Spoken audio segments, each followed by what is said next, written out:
to White Mountains today. We have nice guests in the shop. We have one of the staple, I want to say, attractions here in the Mount Washington Valley, a resource for hobbyists, Hartmann Railroad. Good morning to you, Nelly and Roger. How are you? Good morning, everybody. Good. Yeah. Well, let's talk about the Hartmann Railroad. Quite a history with the shop and with railroad hobbying or hobbyists. What is the actual...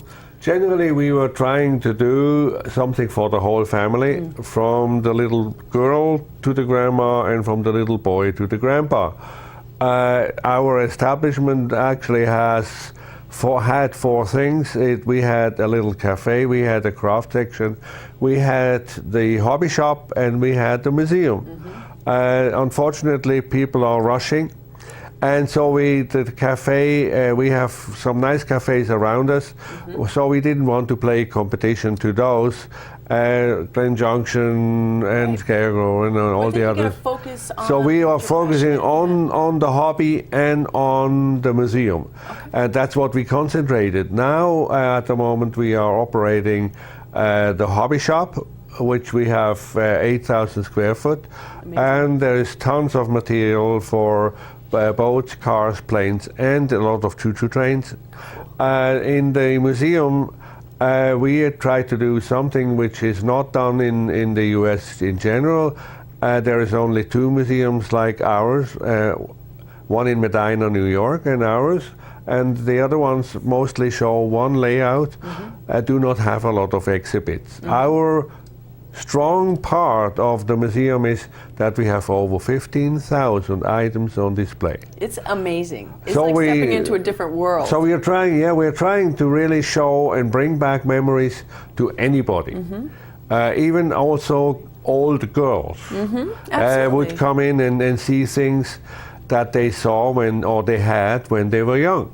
And the challenge really is to get the young ones interested in the hobby and bring back memories to parents and grandparents. Absolutely, and create new memories. I mean, I think this is a great activity for parents or grandparents to introduce to kids. It doesn't have to be the kids pulling the parents and grandparents. It should be them saying, you know, this is what I got you, let's do it together. Yeah. And what great quality time. And I think concentration, focus, a lot of things that we don't get as much now. Building up skill, because when you do a hobby like this, you learn how to use a screwdriver, you learn how to use glue, but you also learn a little bit of carpenter, electricity, and design, imagination, and copy real landscape onto a model.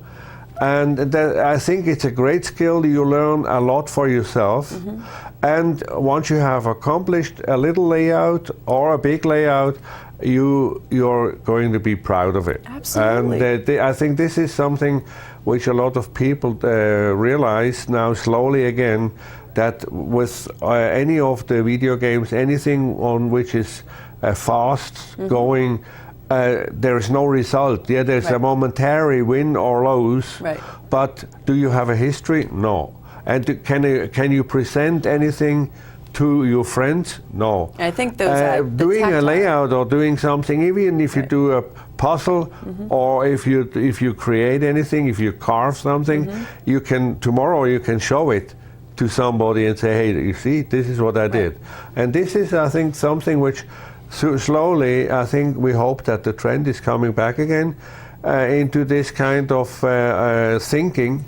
And a lot of people have realized that the railroad really played a dominant role in building our country. Absolutely, the whole expansion into the West. The world, everybody, you know, the railroads was a means of transportation. When people had to travel by a wagon, it was very, very, very hard. It wasn't very comfortable, and it took a long, long time. And as soon as the railroad came, things really started moving. Industrialization came. A lot of the advanced mechanical engineering got going during the time with the railroad. And there is something about trains. There's something about trains, and we see it with the Conway Scenic a lot, that it just draws people from all over, and I think that's what you guys have. If you are looking at Conway Scenic Railroad, Conway Scenic has the 7470, the steam engine, and she has the 4266 and the 4268, the two diesels, those F units, which are really, really representing the start of Conway Scenic Railroad. They had them also when Dwight Smith started, 72. They started very soon to have those F, and they are still here. They are still the start of diesel. When the transition came from steam to diesel, those were the F units, which were that 4266 and 68. Those were the two which really started Boston and Maine going. And then it came to the Conway Scenic Railroad. Luckily, they're still around. Absolutely. And so they're, if you think that they're late 40s, early 50s, all those engines, so they have lasted a long, long time. And this is the same thing with the hobby. People having old Lionel trains, I have to say, if you look at all the old trains, number one, you can sit down and anybody can help and repair. Right. If you look at the new stuff with all the electronic in there, we are basically incapable. You have to change all the chips, you have to change all, and the repair is costly. Right. And so if we are looking at a reasonably cheap engine, which is today 150, if you have a repair, it's very quickly $100. Right. And a lot of people have a problem spending $100 on a repair for something which costs $150. It's different if you spend $500 or $1,000 and then you have a $100 repair. It's all how emotionally attached too you are to the subject. Now, Nelly, let's bring you in here. What do you get passionate about with this whole train hobby? Is it plane? I know growing up, my brother was huge into model airplanes, had them hanging all over his room, and he and my dad used to paint them together. And so that was something that connected them. What drew you? Well, you have to see, I was an art and craft teacher. So I like to do the sceneries. I like to do the houses and those things. Yeah. And I have to say, we stopped having the cafe, we stopped having the craft shop, and in this area we have now a second-hand shop. Second-hand means already used stuff, old stuff, and we have to say the old stuff which you bought in the 50s, 60s is much more durable than what you buy now. Right, yeah, I see that. As he said before, they are also repairable. Just trying to change that mindset. And again, a lot of it, people are still emotionally attached to these things that they grew up with. Yeah. It's what you have seen is what you identify. Yeah. And it's the memories, basically, which everybody is very, very, very enthusiastic. I always say that I have been several times here, but you may not have seen me then. In 1920, all around the world, the railroads were on the same level. They all traveled 75 miles an hour. The engines looked all very similar because they copied each other. Right. The patents in the different countries were leased and were given so that other countries were able to copy and build. Today again we see the trend again with the production now being worldwide nearly the same. If you put something in a wind channel, you will see that the form of the engine or the form of the automobile is nearly the same. It's the interior or some special features which are different. But generally, we are coming into a situation that things look much more the same. Not in the early days. In the early days, the US had their style, the British had another style, Europeans had another style. Even India, Australia had a different style, a different approach. So we should definitely encourage folks to come on by. Let's talk about location, hours of operation, because we're actually out of time. And if you wanted to do the watching one, we should probably we definitely go right ahead. We are in Intervale. Off 302, 4 miles exactly from here. North. And we are open in July and August daily, 10 to 5. Great. The next 2 weeks we are closed on Tuesdays. Okay, good to know. So the next 2 weeks, not on Tuesdays, but otherwise 6 days. daily. Yeah. Okay. Pass for a family to the Hartmann Model Railroad. So Yeah, I hope Yep. people will enjoy. I'm pretty sure. it's an amazing place. How yeah, could they not? yeah, I mean, it's yeah. really the work that went in.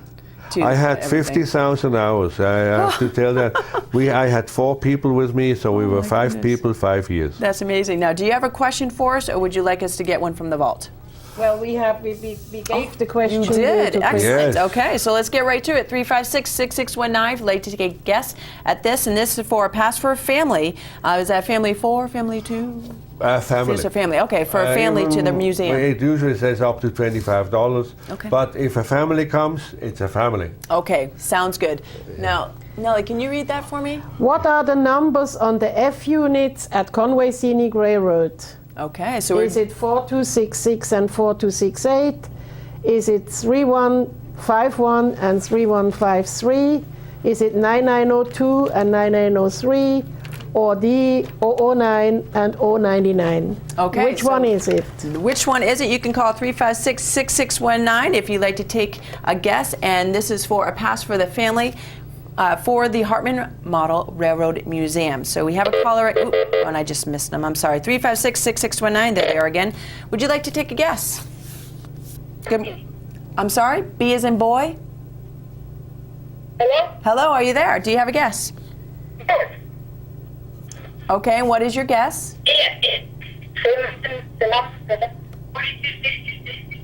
Did they get it right? 4266 and 4268. Okay, Perfect. they're nodding Hooray. yes. Hooray, yeah. Congratulations. To whom are we speaking? It's Ian Martin. Ian? I think I heard Ian. The phone, I think either our connection's a little bit bad. But anyway, stay on the line and we'll get all your information. Congratulations. What was the correct answer? 4266, 4268. Okay, well, thank Wonderful. you. Wonderful. Stay on the line.